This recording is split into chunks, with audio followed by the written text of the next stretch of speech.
Hey folks. So in honestly quite unexpected fashion during the recent Nintendo Direct, we were shown the next brand new Zelda game, The Legend of Zelda: Echoes of Wisdom. A top-down adventure that appears to be following Zelda rather than Link. Imagine that. A Zelda game focused on Zelda. They should really call this The Legend of Link now, right? Anyway, this new Zelda game will be launching later this year in September, and looks really intriguing. It shares the same art style that we saw used for the Link's Awakening remake, the cute toy box style, but the story appears to be mostly brand new. The world this new game takes place in is extremely similar to that of A Link to the Past and A Link Between Worlds, as well as also having the same Ganon design. We're playing as Princess Zelda, but not with a sword, rather a rod. There's a lot of questions on my mind about this game, and it's a bit overwhelming to tackle all at once. So in today's video, let's go through these questions one by one, and try to form a better idea of what exactly Zelda: Echoes of Wisdom really is, and just what exactly we're in store for here. Be sure to go and grab yourself a snack and drink, folks. Send them in for a chance to be featured right here, and let's get into this one. Looking through the trailer again in order, my first big questions come during the opening sequence. We're inside some sort of dungeon or lair. Link finds Princess Zelda frozen within a crystal seal, with Pig Ganon blocking our way. Right off the bat, something we can take from this is that the design of Ganon here is the same one seen exclusively in the Downfall timeline split. This same split that we see A Link to the Past and A Link Between Worlds, those previously mentioned games that share this familiar world layout. Whilst this seems like it points towards being a Downfall timeline game, I'm not so sure it actually is, and I'll explain why a little further into the video, but it's just important to note. The walls inside here appear to have eyes carved in, so it's possible that this location is of Sheikah origin, but that is purely a guess. The cape we see Link wearing at the beginning, as well as Zelda later in the trailer, is also very Sheikah and Twilight-like. The next thing that really jumped out to me was when Ganon disappears and manages to take Link down with him. The hero is lost to this mysterious purple rift. The source of these rifts is what interests me. We see that it opened thanks to Ganon's trident, some sort of dark magic or curse. But where exactly does falling into one of these rifts take you? Well, it's impossible to say for sure, but perhaps this leads us to the Dark World, or something like it. In A Link to the Past, Link was able to travel between a dark and light variant of Hyrule. Maybe this is a new take on that concept, this time being a lot harder to come back from, and being less optional to enter. It was also mentioned by fellow Zelda creator Monster Maze on Twitter that perhaps this is a nod to the words of Ganondorf in Ocarina of Time, the gap between dimensions. Perhaps this will lead us to a new realm of sorts. Whatever it is, I'm sure it will be awesome and breed many Zelda theories. Before moving on from the opening scene, one other thing I'm curious about is when in the game this takes place. Zelda is already trapped here. Link already has the Hylian shield and looks fairly kitted out. Does the game actually start here? Well, normally I'd guess no, but I actually think this could be the opening cutscene, following in the footsteps of Tears of the Kingdom, which also opened with a scene much like this, and was loved by fans. Considering this game focuses on Zelda herself, it would make sense for this to be an opening scene, much like Tears of the Kingdom's. We then get a wide pan shot of the kingdom, as Zelda looks out to the castle, showing us Death Mountain and the surrounding area as well. And we hear an oddly familiar sound. The music that plays here is very reminiscent of how the music from Breath of the Wild and Tears of the Kingdom sounds.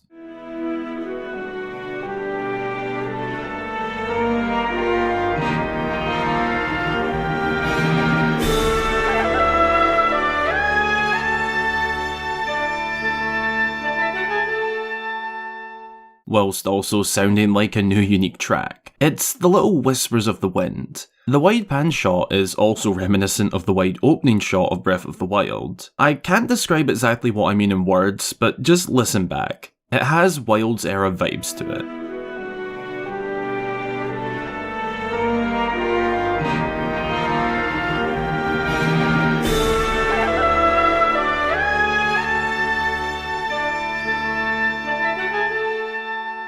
perhaps this might be hinting at the game being more open world for a top-down game, but it could just be for the aesthetic as well. The sequence that follows is where we really get into things.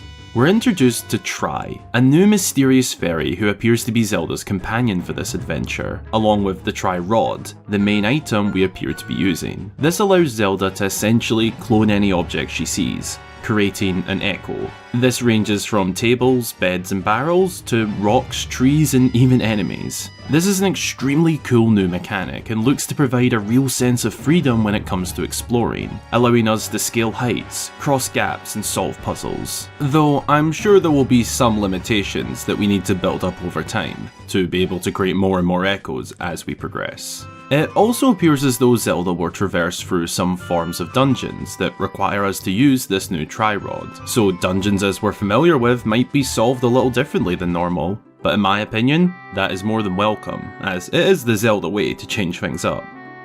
Echoes of Wisdom is an extremely intriguing game for many reasons. It's something a wee bit different, and it's also the Zelda team providing something that fans have expressed a want for. Over the past few years especially, loads of fans have expressed their wants and hopes for a game where we play as Princess Zelda, and Nintendo are delivering on that, which you just love to see. The game looks like it will be a slightly new style of adventure, probably a slightly different pace to it, and of course the story will be more different than ever. It's no longer a damsel in distress. This time, the hero is in need of the princess. The rifts breaking out all over the land are a distinct piece of character for this game, and I find it really cool that we'll be able to traverse into this alternative realm, as we see this really intriguing shot of Zelda in a sort of purple, mysterious version of the world, which is what makes me think this might be a sort of new dark world-like realm. We also see a clip of her trying to outrun the rift breaking out, which makes me wonder just how often they'll spread, and what causes them to.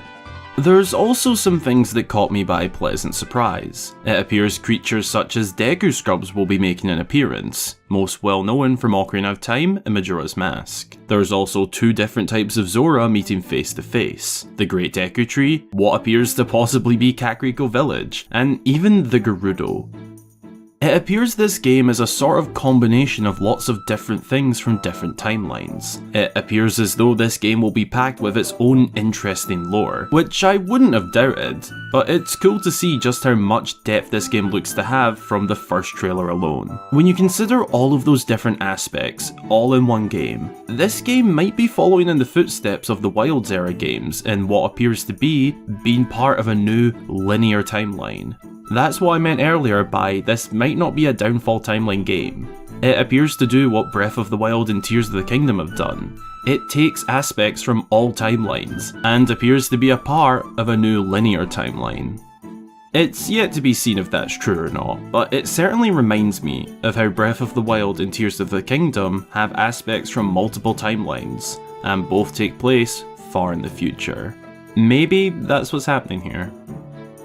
So what exactly is Echoes of Wisdom? I personally believe that it's going to be a big breath of fresh air for Zelda games. After 7 years of the same world and style, this next brand new adventure has a new gimmick, new setting, new events going on, and best of all, we're taking control of a different character. And all of this came in such a surprising moment. I honestly didn't think it was just going to be dropped like that during the direct, but I'm so glad it did. I'm really excited for this game when it releases in a few months, and you bet I'll be making more content on it in due time. Let's see if what I think now turns out to be correct, come September.